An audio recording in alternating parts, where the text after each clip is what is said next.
क्या आपने कभी सोचा है कि उज्जैन के महाकालेश्वर मंदिर में रोज चढ़ाई जाने वाली हजारों लीटर शराब आखिर कहाँ गायब हो जाती है? क्या सच में काल भैरव खुद पी जाते हैं ये प्रसाद? और क्या वजह है कि कोई भी मंत्री, यहां तक कि प्रधानमंत्री भी उज्जैन में रात नहीं रुक सकता? कैसा श्राप है ये? और सबसे हैरान करने वाली बात, महाकालेश्वर मंदिर की भस्म आरती क्या सच में किसी इंसान की चिता की राख से की जाती है? अगर हां, तो क्यों? रिसर्चर्स जब खुदाई करने पहुंचे तो मंदिर के नीचे उन्हें ऐसा क्या मिला कि दुनिया के वैज्ञानिकों तक के होश उड़ गए। क्या सच में एक अंडरग्राउंड शिवलोक छिपा है उज्जैन में? क्यों भक्तों को कभी बूढ़े तो कभी बालक रूप में दर्शन देते हैं महाकाल? क्या रात के समय खुद भगवान शिव आते हैं अपने ही मंदिर में पूजा करने? महाकाल का इतिहास जितना पुराना है उतना ही रहस्यमयी भी। और याद रखना, अकाल मृत्यु वो मरे जो करे चंडाल का, काल भी उसका क्या बिगाड़े जो भक्त हो महाकाल का। ये कोई कहानी नहीं, ये है महाकाल का अनसुलझा रहस्य। जानना है पूरी सच्चाई? तो सनातन प्रेमी बनकर जुड़ जाइए हमारे YouTube चैनल मिस्ट्री एरिया पर। दोस्तों, महाकाल के दरबार में एक ऐसा गुप्त द्वार है जिसे बिना अनुमति खोलना असंभव माना जाता है। कहा जाता है कि इस विशेष द्वार से होकर केवल वही प्रवेश कर सकता है जिसे खुद बाबा महाकाल की आज्ञा प्राप्त हो। ये द्वार शुद्ध चांदी से निर्मित है और परंपरा के अनुसार इसे खोलने से पहले एक विशेष घंटी बजाना अनिवार्य है। जैसे किसी घर में कदम रखने से पहले हम दरवाजा खटखटाते हैं, उसी तरह महाकाल के गर्भगृह में प्रवेश करने से पहले इस चांदी के द्वार की घंटी बजानी पड़ती है। जब ये घंटी बजाई जाती है, उस समय उस क्षेत्र में सिर्फ चुनिंदा पुजारी और पुरोहित ही मौजूद होते हैं। घंटी बजने के बाद भगवान महाकाल को मानसिक रूप से प्रणाम कर अनुमति ली जाती है, तभी ये रहस्यमय दरवाजा खोला जाता है। ऐसा माना जाता है कि बिना अनुमति और बिना घंटी बजाए कोई भी व्यक्ति गर्भगृह में कदम नहीं रख सकता, वरना ये अनुशासन भंग माना जाता है। इसी पवित्र प्रक्रिया के बाद हर दिन भगवान की प्रसिद्ध भस्म आरती होती है। वो आरती जिसने महाकालेश्वर मंदिर को पूरी दुनिया में अनोखा बना दिया है। भारत के अधिकांश मंदिरों में भगवान की आरती दीपक की लौ से की जाती है, लेकिन उज्जैन के महाकालेश्वर मंदिर में आरती ज्वाला से नहीं, भस्म से होती है। यही इसे पूरी दुनिया में अद्वितीय बनाती है। किसी भी वस्तु का अंतिम रूप, चाहे इंसान हो, लकड़ी हो या मिट्टी, सब कुछ जलकर अंत में राख ही बनता है। और इस भस्म को ही शिव पूजा का पवित्र स्वरूप माना गया है। बहुत से लोग आज भी मानते हैं कि महाकाल की आरती ताजी मानव चिता की राख से होती है। कभी ये सच था भी, लेकिन परंपरा समय के साथ बदल चुकी है। फिर भी भस्म आरती का रहस्य आज भी वैसा ही दिव्य है, क्योंकि जहां दूसरे देवताओं को दीपक से जगाया जाता है, वहां महाकाल को याद दिलाया जाता है कि इस संसार का अंतिम सत्य भस्म ही है। यही कारण है कि इस आरती को देखने के लिए लाखों लोग दूर दूर से आते हैं। एक समय था जब महाकाल की आरती सचमुच मानव चिता की ताजी भस्म से की जाती थी। लोग अपने जीवन काल में ही मंदिर में पंजीकरण करवाते थे, ताकि मृत्यु के पश्चात उनकी राख शिव पूजन में उपयोग हो सके। ये उन्हें मोक्ष प्राप्ति का सर्वोच्च मार्ग माना जाता था। लेकिन समय बदला, नियम बदले और अब ये परंपरा बंद हो चुकी है। आज महाकालेश्वर मंदिर में इस्तेमाल होने वाली भस्म किसी मानव शरीर की नहीं, बल्कि विशेष विधि से तैयार की जाती है। इस पवित्र भस्म को बनाने के लिए गाय के गोबर के कंडे, शमी, पीपल, पलाश, अमलतास, बेर और अन्य पवित्र वृक्षों की लकड़ियों को जलाया जाता है।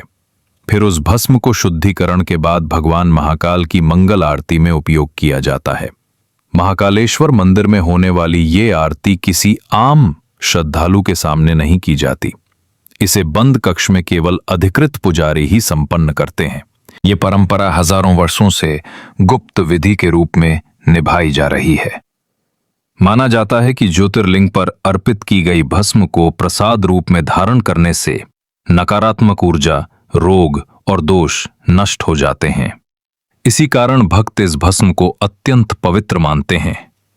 ये दुनिया का पहला ऐसा शिव मंदिर है जहां दिन की शुरुआत दीपक से नहीं, बल्कि भस्म आरती से होती है। यही आरती महाकाल की दैनिक पूजा का पहला और सबसे महत्वपूर्ण अनुष्ठान माना जाता है। उज्जैन के महाकालेश्वर मंदिर में जितने रहस्य छिपे हैं, उनमें से सबसे बड़ा रहस्य इसके नाम में ही छिपा है। क्या आपने कभी सोचा है इसे महाकालेश्वर क्यों कहा जाता है? कथा अनुसार प्राचीन समय में एक अत्याचारी दैत्य ने उज्जैन और आसपास के क्षेत्रों में आतंक मचा रखा था। जब उसके अत्याचार असहनीय हो गए, तब भगवान शिव ने काल स्वरूप धारण किया, यानी वो रूप जिससे मृत्यु भी डरती है। इसी रूप में भगवान शिव प्रकट हुए और उस दैत्य का संहार किया।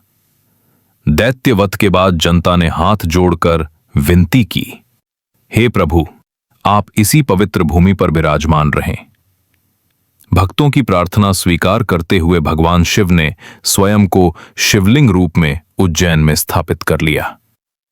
क्योंकि वे काल के भी काल बनकर आए थे, उन्हें महाकाल कहा गया और इसी कारण ये दिव्य स्थल महाकालेश्वर के नाम से प्रसिद्ध हुआ। मान्यता है कि जब तक कलयुग समाप्त नहीं होता, महाकाल का ये शिवलिंग उज्जैन में ही स्थित रहेगा। महाकालेश्वर धाम में एक अनोखी परंपरा है जो पूरे भारत में शायद ही कहीं देखने को मिले। यहां महाकाल के सेनापति और रक्षक माने जाने वाले बाबा काल भैरव को शराब का भोग लगाया जाता है। आश्चर्य की बात यह है कि जैसे ही मदिरा से भरा पात्र मूर्ति के सामने रखा जाता है, कुछ ही क्षणों में वो खाली हो जाता है। किसी को समझ नहीं आता, ये शराब जमीन पर नहीं गिरती, हवा में नहीं उड़ती, फिर गायब कहां होती है।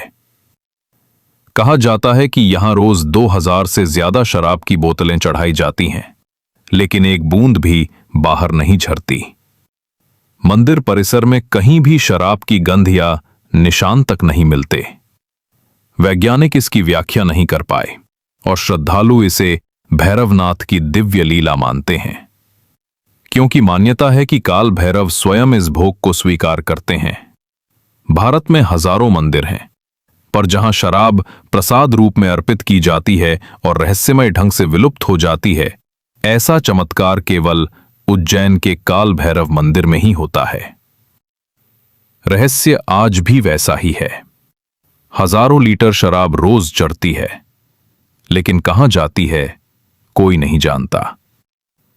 हर दिन हजारों भक्त इस मंदिर में उमड़ते हैं और अपनी आंखों से देखते हैं कैसे शराब से भरा कटोरा क्षण भर में खाली हो जाता है। ऐसा नहीं है कि इस रहस्य को जानने की कोशिश किसी ने नहीं की।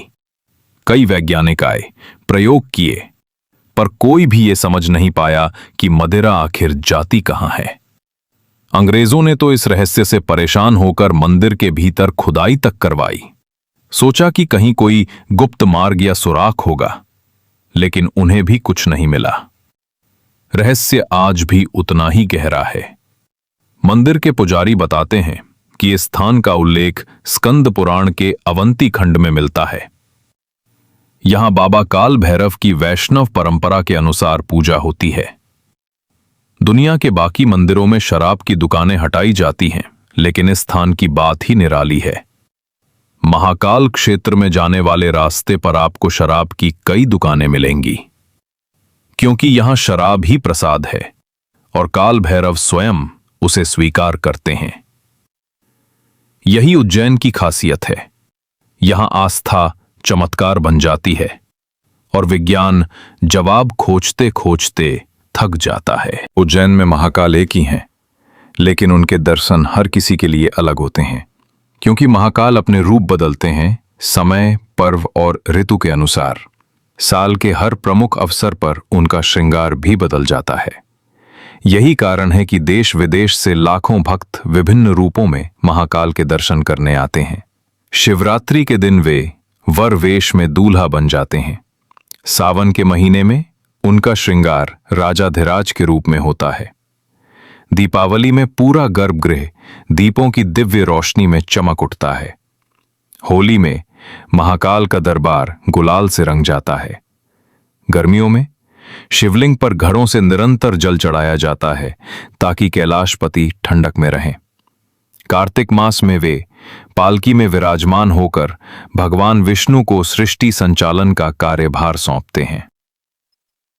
महाकालेश्वर मंदिर की महिमा संसार भर में गाई जाती है। हर साल लाखों श्रद्धालु, फिल्मी सितारे और बड़े नेता यहां दर्शन के लिए आते हैं। लेकिन एक अनोखी परंपरा आज भी कायम है। उज्जैन में कोई मंत्री, मुख्यमंत्री, प्रधानमंत्री या राजा रात में नहीं रुकता। इसके पीछे एक शक्तिशाली मान्यता है। उज्जैन का एकमात्र राजा महाकाल हैं। इस पवित्र भूमि पर किसी और राजा का रात में ठहरना अशुभ माना गया है। कहा जाता है, अगर कोई शासक यहां रात्रि विश्राम करता है तो उसका सिंहासन और सत्ता दोनों हाथ से निकल जाते हैं। ये परंपरा नई नहीं है। राजा विक्रमादित्य के समय से ये नियम चलता आ रहा है। तब से लेकर आज तक राज सिंहासन वाले लोग रात को उज्जैन में रुकने से डरते हैं। इतिहास में कई उदाहरण मिलते हैं। भारत के चौथे प्रधानमंत्री मोरारजी देसाई उज्जैन में रात रुके, अगले ही दिन सत्ता खो दी। कर्नाटक के एक मुख्यमंत्री रात गुजारी, कुछ ही दिनों बाद इस्तीफा देना पड़ा। ऐसे कई नेता और मंत्री हैं जिन्होंने यहां रुकने के बाद अपना पद, सत्ता या कुर्सी गंवा दी। इसलिए कहा जाता है, महाकाल की नगरी में राज करना केवल शिव का अधिकार है। दूसरा राजा चाहे कितना भी शक्तिशाली हो, उसे रात में यहां ठहरने की अनुमति नहीं। दोस्तों, महाकालेश्वर मंदिर में दिन हो या रात, चमत्कारों की कमी नहीं है।